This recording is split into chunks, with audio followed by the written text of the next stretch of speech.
Southwest Florida. Welcome to Lee Pitts Live in the neighborhood, I like to call it. We're here at the Stars Complex in the heart of the Dunbar community. Where's Dunbar? If you're looking at us from anywhere around the world on social media or streaming at fox4now.com, our television show. Fort Myers is in the southwest quadrant of the state of Florida. It's a relatively small city. Within the city of Fort Myers, there's a community called Dunbar. Just like in many cities, there's a large black community. This is that large black community. These are community activists in many ways in our community, and we're going to get a chance to talk to them as we're sitting right here at the Stars Complex. So without further ado, let's get right over to them, and they happen to be A-Faye. I think that'll be 06. 06? The only way. All right. Okay, so gentlemen, first of all, welcome to Lee Pitts Live. I'm going to bump you in social distance style. Good to get you two activists here. How do you, let's go ahead and get your full name. I know you, but for television purposes, get your name. W. Earl Sparrow Jr. How can people follow you on social media, Earl? Follow me on Twitter, Mr. Sparrow. On Instagram, Mr. Sparrow 06. And Facebook, W. Earl Sparrow Jr. Change the narrative. You can find me Earl, are you hitting them? I know you hit them up pretty heavy on Facebook, but you hitting them up heavy in all those other social media platforms as well? Because I mostly see you on Facebook hitting them hard. Every now and then, I'll post something on Instagram that will post on Facebook. Right. But Facebook's your baby. But mostly, my biggest social following is on Facebook. Okay. And I know, go ahead and get your full name first. Robert Norris. Retired, go ahead. Retired principal of New York City, Brooklyn. Educator. You know, the last time you were on my show, everybody went crazy back all the way back up in New York, right? They were talking, man. You were hitting them hard on the education system. I didn't realize that, man. Now, I don't see you post too much on social media. You'll share stuff. Is that your style? Talk about it. Primarily I share and then respond to some of the issues that's on social media. Is it okay if I ask you your age? I'm 75. Okay, I'm doing it for a purpose. 75, I would think even maybe 60s. We're not, me being 60 now, we're not, I am, you are, Earl is younger than us. He's a little milk baby. 75, baby. But you born in are, 75. You did not let social media pass you by. That's my point. A lot of people in your generation didn't come up in that computer world, but by you being an educator, you stayed in touch with all those different ways of being educated, right? I tried, but I'll be honest with you, because people my age are intimidated by technology. Right. And my wife is the one that basically tried to keep me in tune. I mean, I still use a flip phone. That's how far we go. I refuse to give it up. Yes, he does. Seriously, you got a flip phone? I still use a flip phone, man. And wow. Because my attitude is that I use the phone for one thing, that's to speak to people. This generation, they like to communicate through technology. I'm still from the old school, like to communicate face to face. So when me and you talking on Facebook, you act like your laptop. Yeah, I'm at the computer or laptop responding on Facebook. Really? Okay. Yeah. Now, Earl, you phone in and probably iPad, everything, right? Y'all say a prayer for my phone, because it goes dead about 2-3 times a day. I'm on it so much and working it, so that's my baby. Is it fair to say, Earl, that if you're not tuned in to social media these days, you're pretty much not tuned into the world? I would say that I find out about things before the news does. Mm-hmm. Things that I find out about, if there's a shooting, if there's a fight, if there's someone got pulled over, you'll see it live on Facebook immediately. You'll see posts, and then stuff you'll see on 4 o'clock news or 6 o'clock news or 10 o'clock or 11 o'clock. I saw it live when it happened. I'm glad we said that, because that gives me a segue right into what brings us here today in the heart of the community, where we need to be. And I know, and I probably told you I was going to be taping it. That's that get into the community concept. We saw at different times the George Floyd video. Okay, it was almost like the Rodney King video. Everybody saw it at some point in time. What was your first reaction when you saw the video? I was angry. I was angry. The response from it made me feel better. I see that the torch is being passed from my generation to the younger people. I thought about the 60s, the Black Panther movement, SNCC, even some of the I would say that the little white revolutionary groups that was out at that particular time that was on the leftists and whatnot. And I thought about that and I said, wow, it's time. It's time for something to happen. You saw a lot of similarities, huh? Oh yeah, I definitely saw some similarities. And what was most important with the Black Lives Movement, that it's being run by women primarily, it seemed. The leadership. And it says something with black women in particular, and I have nothing but the utmost respect for them for what they're doing, from that standpoint. And it's like, this is on the money. And these are sisters that are not playing games. They're serious about this. And I'm hoping that the brothers out there will be much more involved and participate in this process as well. Earl, what's it like? He's your fraternity brother, you being able to be around the OG, passing down that revolutionary, intelligent knowledge, strategic knowledge, you being able to pick Robert's brain all the time. I saw you guys over here just like engaged. I could tell you guys were engaged in substantive conversation. What's it like to be in a social circle where you get all of that? That's one of the bonds of fraternity. Alpha Phi Alpha, period, is that's our roots. That's Dr. King, Thurgood Marshall, W.E.B. Du Bois. That's the heart of our the heart of our passion is taking care of our people. With our voteless people is a hopeless people. National projects, go to high school, go to college. That's something that this just enshrined in us.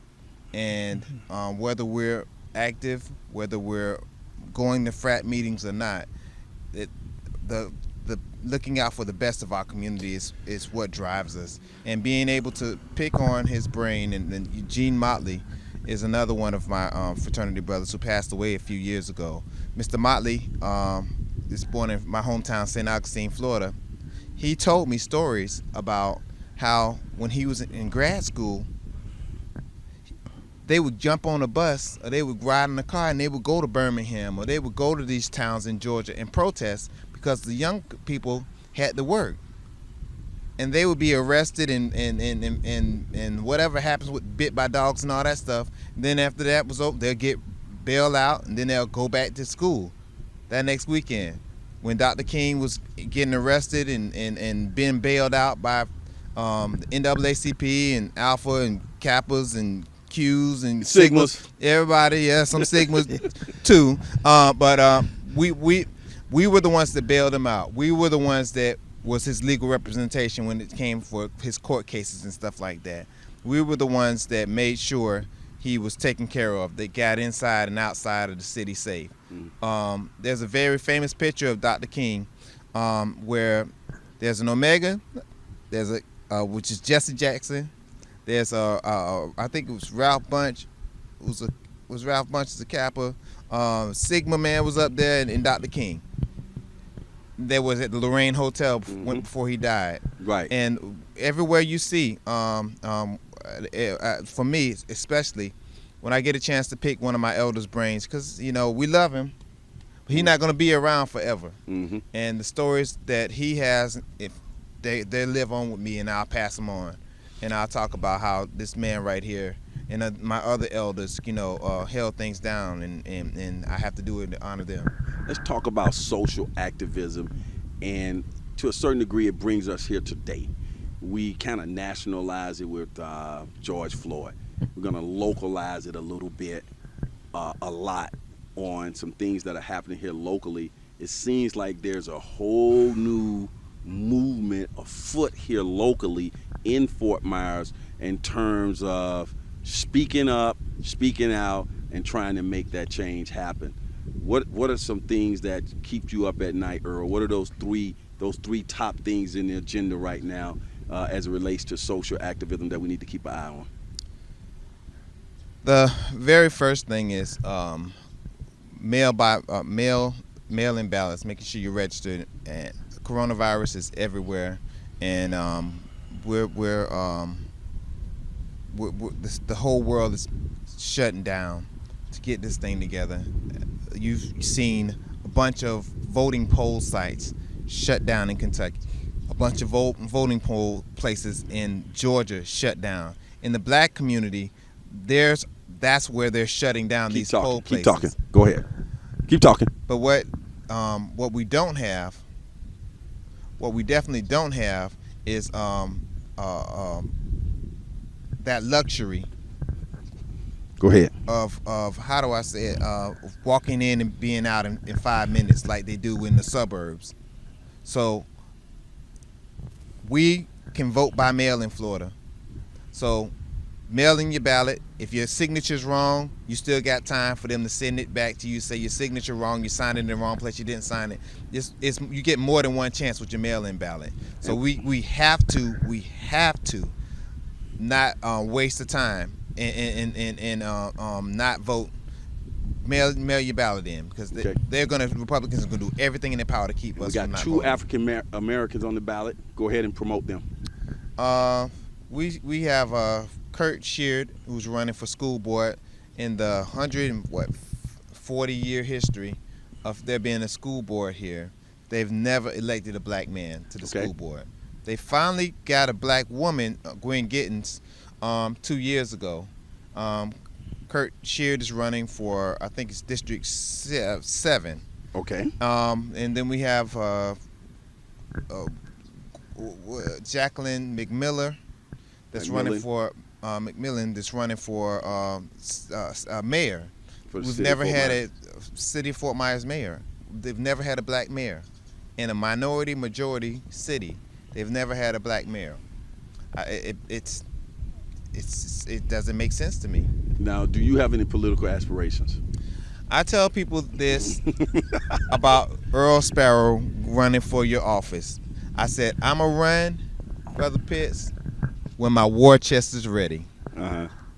I'm not going to be taking out a second mortgage on my house and selling this car and taking $50,000 out of my daughter's scholarship, her college fund, to run for office. And I'll run when my war chest is ready. But you do have some interest in civil rights. I always will. I think I've seen you say you interested in NAACP, right? I'm definitely interested in helping the NAACP be what it's supposed to be. Mm-hmm. A fighting, not a lapdog. Okay. You need to be protective about our people here and make sure you're fighting and not coddling to the powers that be here. That don't mean we're going to be fighting every time, but I think there are some tough questions that need to be asked of the leadership here, and I don't feel like that's happening. Okay, so you're going to run for president, right? I will be. I'm getting that. I'm trying to break some news. I will be running How can again. people support you? That's what I'm going to get The at. best way to support is to register. Go to how do I join the NAACP on Google. Okay. And all you really have to do is this 5110 is the branch. You have to be a member 30 days before the vote. So around September, make sure September 1st be about the deadline. You can register and still vote. And people can get with you on more information on that, right? Oh, look me up, Willie Earl Sparrow Jr. The nomination process starts in September.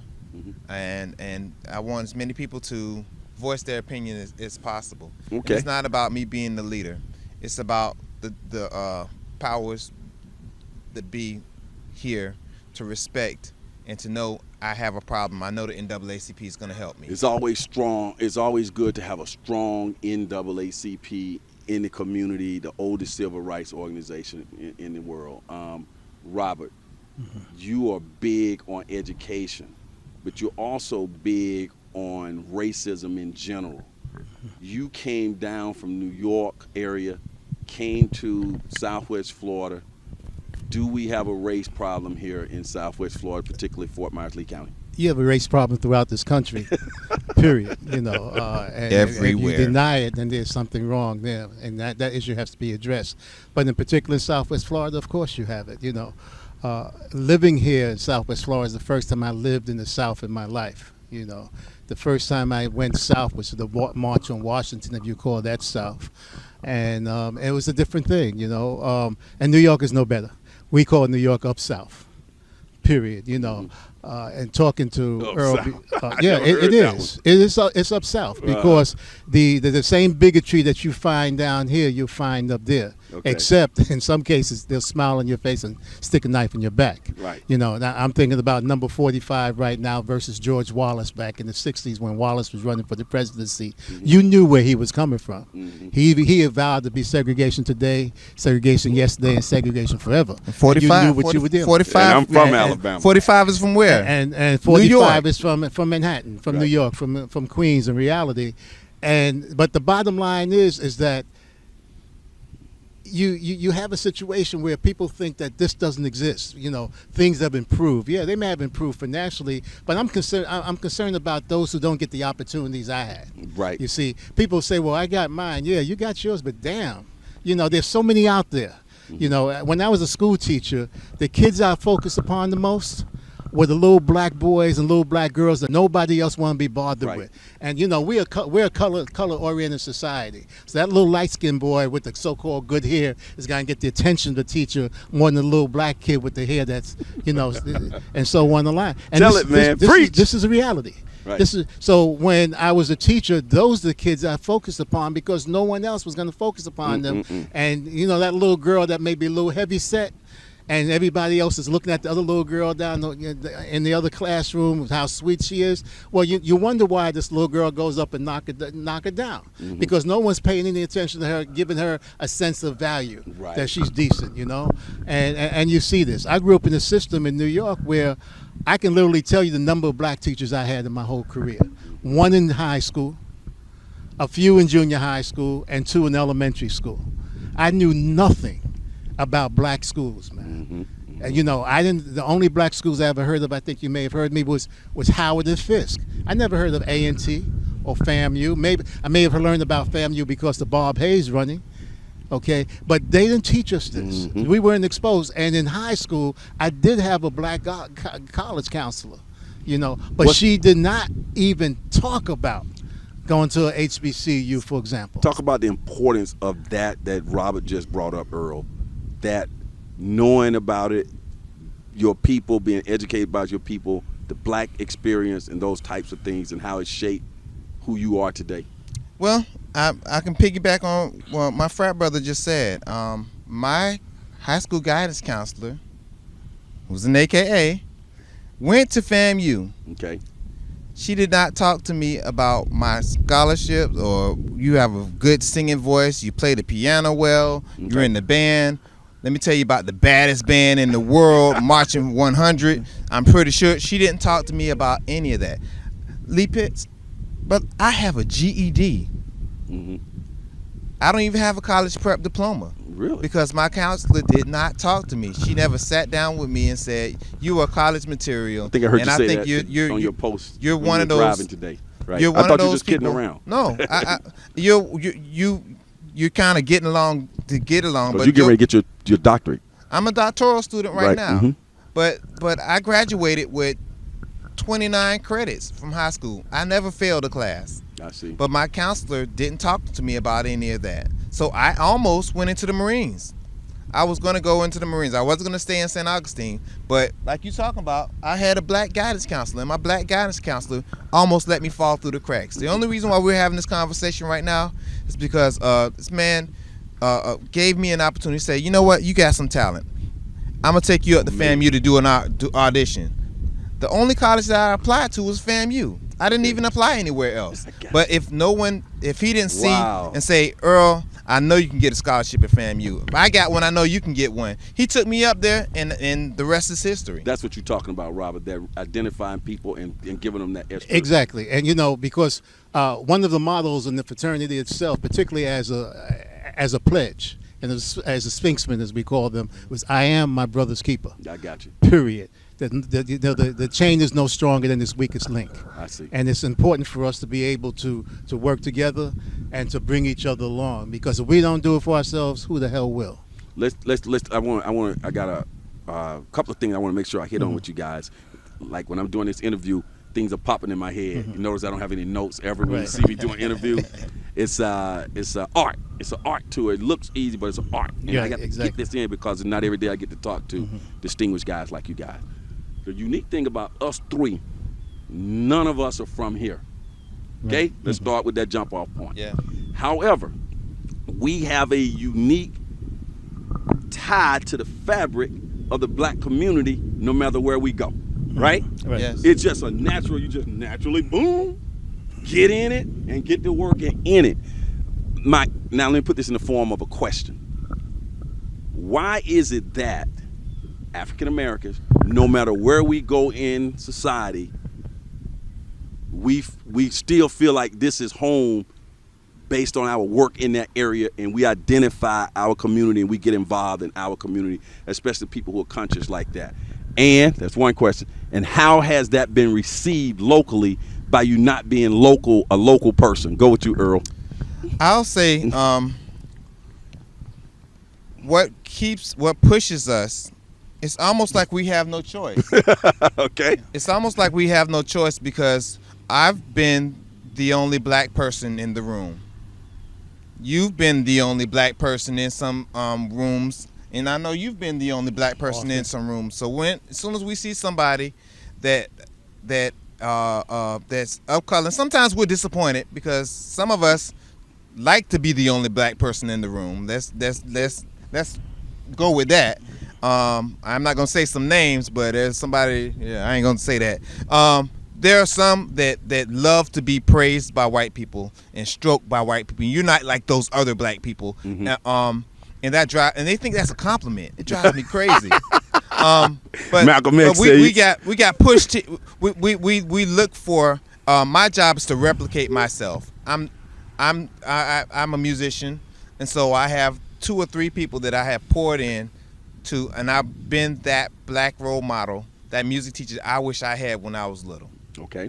And when I'm dead and gone, they're gonna say, Mr. Sparrow taught me this. Mr. Sparrow taught me. Mr. Sparrow taught. They kids like, who is Mr. Sparrow? But I have to leave my mark. Okay. And that's the first part of it. And the other part of it is that when I'm here, I do get some pushback from locals. Okay. That I'm not from here, so I don't know how things go down here. Really? I've been in Fort Myers for 18 years. But let me tell you, the racism that's in Fort Myers is just as bad, or might not be as bad as it is in St. Augustine, my hometown.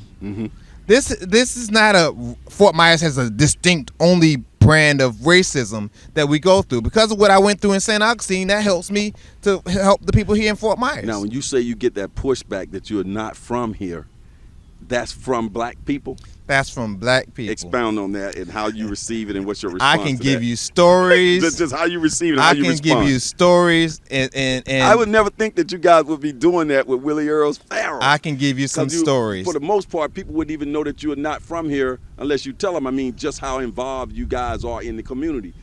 But go ahead. It's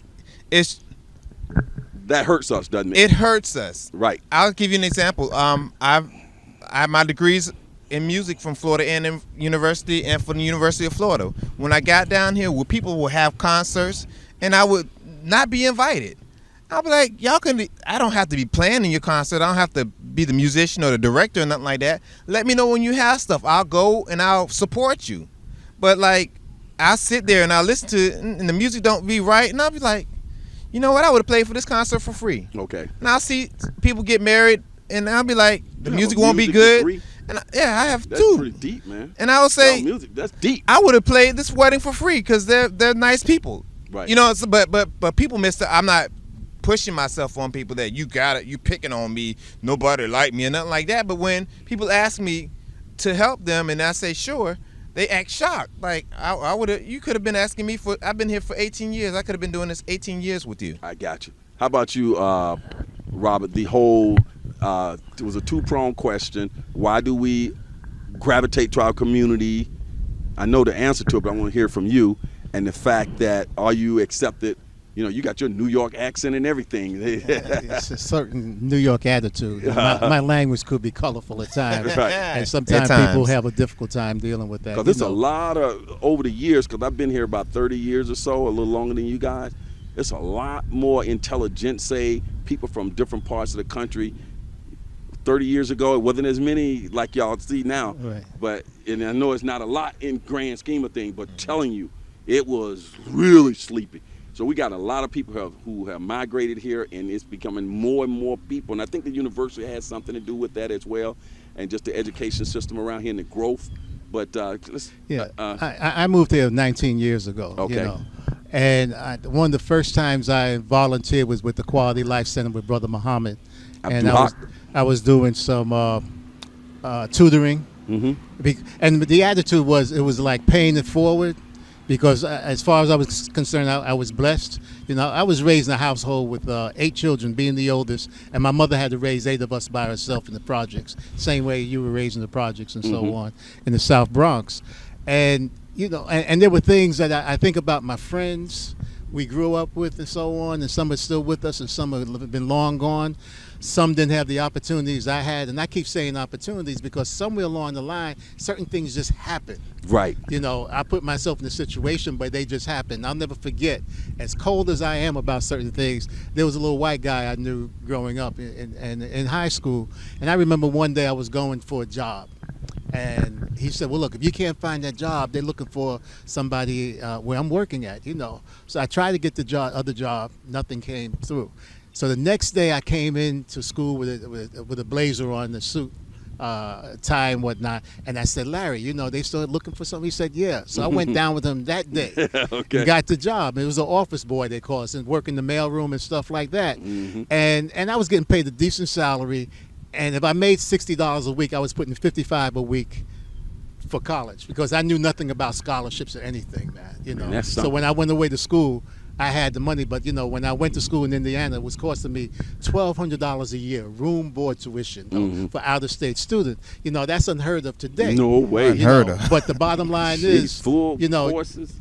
You know, and it's a full courses, $1,200. $1,200 room, board, and tuition. You know, That's a lot of money there back then, though. You know, but it wasn't that bad, considering, because I had a chance to go to Kansas. University of Kansas was $1,800, and Kansas State and Emporia was $900. I chose Indiana because that was in the middle. You know, You'd have been over there with Walt Wesley at Kansas. Yeah, I would have met Walt. Yeah. You know, y'all in the same era. Yeah. My role model, my idol in basketball went to Kansas. He's played also, with JoJo White. Big smooth. That's why I got on my he's a frat too. pro kid Cougars here in Upsilon chapter. Right. But the bottom line is that when I moved here, my attitude was that I'm retired and I'm going to do something, and that's when I met Brother Muhammad. You know.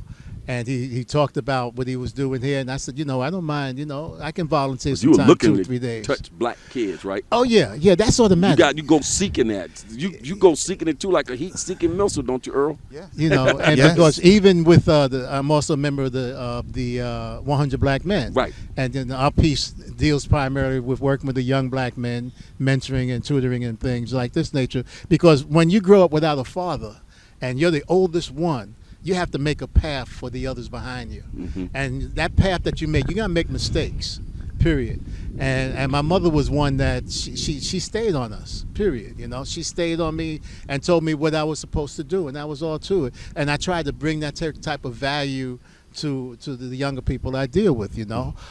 In terms of the black community, I told my wife, I said, you know, you have a background, you're a Tar Heel, you know, your family's from North Carolina, and I know nothing about the South. And she said, well, you know, this is not really the South. It stopped at Georgia, I was told. You know, my father's from Brunswick, Georgia, you know, but I knew nothing much about his family whatsoever. I know about Brunswick. My college roommate, by the way, was from Brunswick. Or they were Geechees, huh? Gullah people. That's where somebody. That's the situation with the young man that was killed. He was ashamed of the fact that he was from that little small town nobody knew about. He kept saying, I'm from Philly. Yeah, it's, you know, he had been to Philly to visit some relatives. So when we first got there on campus freshman, he introduced himself, saying he was from Brunswick. Everybody go, where's Brunswick? Where's Brunswick? Exactly. Then later on, about 2 months later, I'm from Philly. He wanted to be big time. Yeah, I'm shouting you out, Pierre. Go ahead.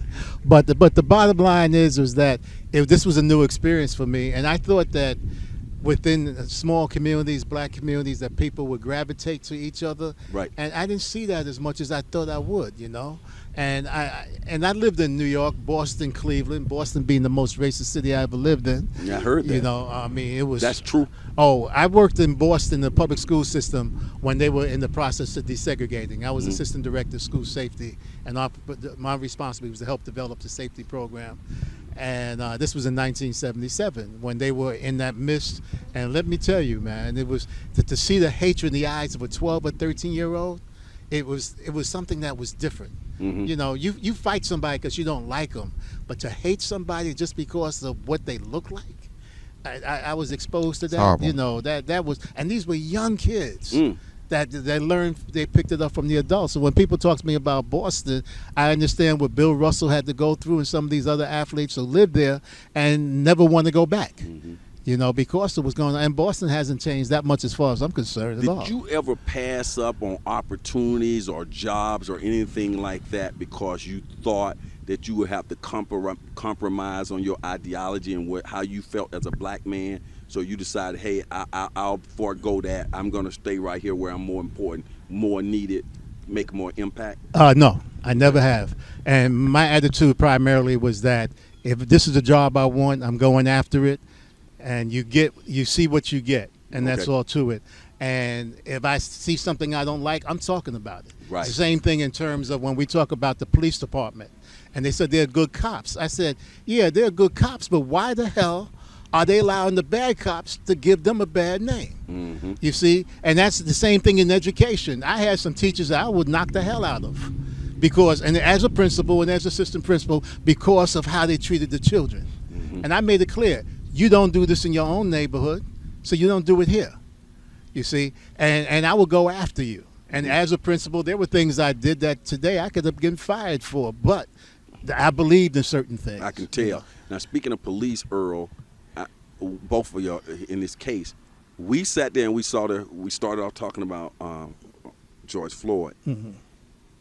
I know in my heart, I still am not so sure that guy who killed those police officers are going to get their just due in terms of the judicial system. Are you confident that justice is going to be served this time? We've seen so much as black men. Let's get both of y'all personal opinion. I think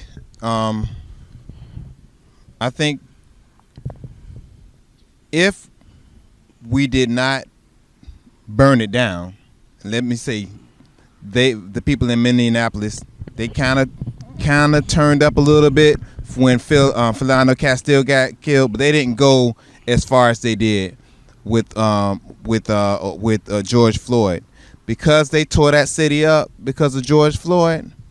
Let them try to let this cop get away with sitting on his neck for 8 minutes and 46 seconds because they are scared of what's going to happen. I think he's going to serve some time. And it's not going to be 2 years, and then you get serve a year of that. And now the other guys that didn't really stop him, I don't know. They might get a slap on the wrist. But the one that stayed on his neck, and they said, "Hey, man, you need to check his pulse," and he still didn't.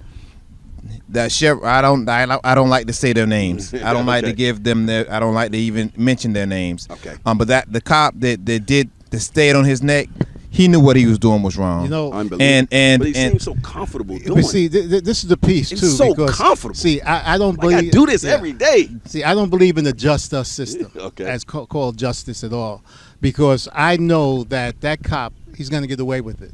Okay, I really believe that somewhere along the line he's going to get away with it. The other cop that was standing up there trying to keep the people at bay, I hope they burn his ass. I'll be honest with you. Okay, because he could have done something. This was another person of color, Right. who stood up there and watched this, and the people were talking to him like he's killing them. You could have turned around. He could have tapped his buddy on the back and say, "Man, get off of him." That's enough. That was his responsibility. You see. So will this gentleman or this officer get off? I don't think he's going to get 2 years or 3 years. They'll slap on the wrist, maybe get a few months. Move them out. Y'all heard it here first. Y'all heard it right Now, here. I hope I'm We're gonna wrong. save We'll this see. tape. And I hope I'm Got wrong. two alphas disagreeing. And Now, we disagree a whole lot. Hey, Earl, I can't let you go on this one now. I got to get both of you before we running out of battery and a lot of other things. But I'm gonna get you guys back some more. We're gonna keep doing these, and when we do we're gonna do them in the community. Awesome. So that's where we're gonna start this little chat under the tree, like the All right. Africans used to do. Right. Come here, talk shop. Got it. Right. This, Yes, sir. this is where we're gonna be talking shop going forward. Check this out, Earl. You seem to have a whole big smile on your face when you said when they burning things down. Yes. Does that mean that you were in favor of the burning things down? I think, and I tell people that want to always focus on, but they're looting, they're robbing, they're robbing stores, and they're burning down the Wendy's, and oh my gosh, did you see they lit this on fire? They burned that car. Well, the car. You're crying over the car. You're crying over this Wendy's, but you're not crying over the dead black man. Does that mean that you value this car?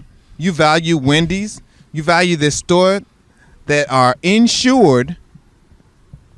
You value that more than the life of a black man that has a knee on his neck?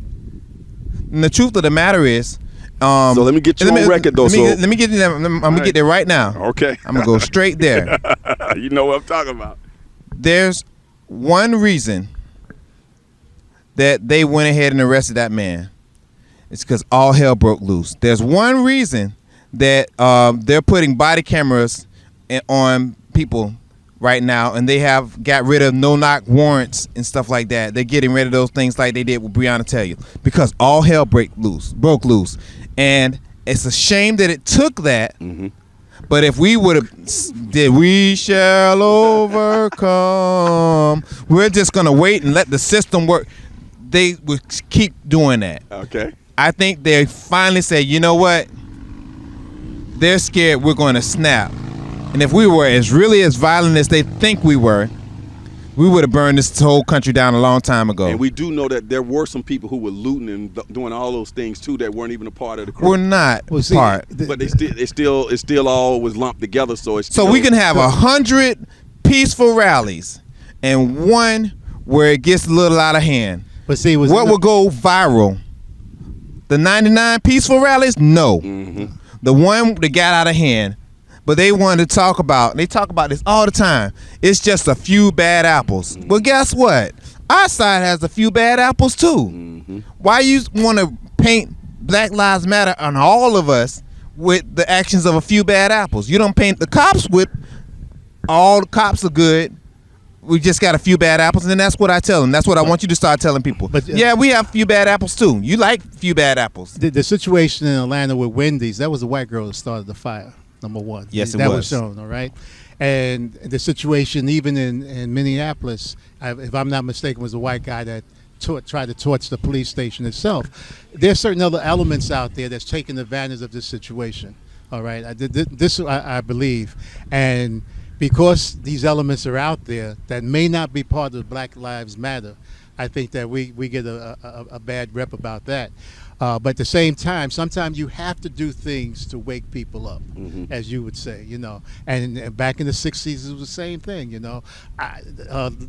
This week, I noticed that up in Atlanta, in Stone Mountain, you had a cadre, right, a militia bunch of black guys of black men and women who were dressed in so and so, and I said, "Wow, this armed is to the great. teeth." This was great because it Black says Panther something. Party type stuff. Yeah, and you know, because it says that look, we're going another step further than this, you know, and not that we're going to do anything, but we have to defend ourselves. We have guns You too. have to defend ourselves. What was your thought on this? Was months before this happened, but locally it stimulate black people a lot when the mayor of Fort Myers, Randy Henderson, he's still the mayor right now, and he produced a commercial that a campaign commercial that really basically distanced himself from minorities and people of color and the disenfranchised. He came out as a strict conservative with the Trump agenda. He had been moving around in the city pretty comfortably. Everybody sort of saw him as a friend of the community. I never did. Okay, I never did, and I'm speaking as running for he's coming. He's coming out. Congress. Let him out. He's coming out. District 19. Because the bottom line is, you know, and I had to argue with my frat brothers. I'm speaking for myself as Robert Norris, and now as a man of Alpha Phi Alpha. that he's a fake. Period. I have no use for him.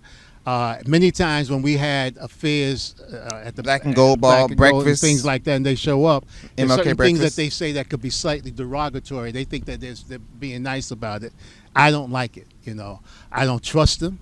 A snake is a snake, period. You bring a snake in your house, he bites you, don't get upset. You knew he was a snake from the get-go. Yeah. And with Henderson, I have no use for him, period. And I made that clear to my frat brothers because, again, primarily we've talked about this before, and I'll tell anybody I have no use for him, period. I think he's phony. that was his heart or that was his political expediency? Let me get this question. Go right to you, Earl. All right, so Randy Break it down, Earl. Henderson came to Clemente Park. He's come to Mount Olive.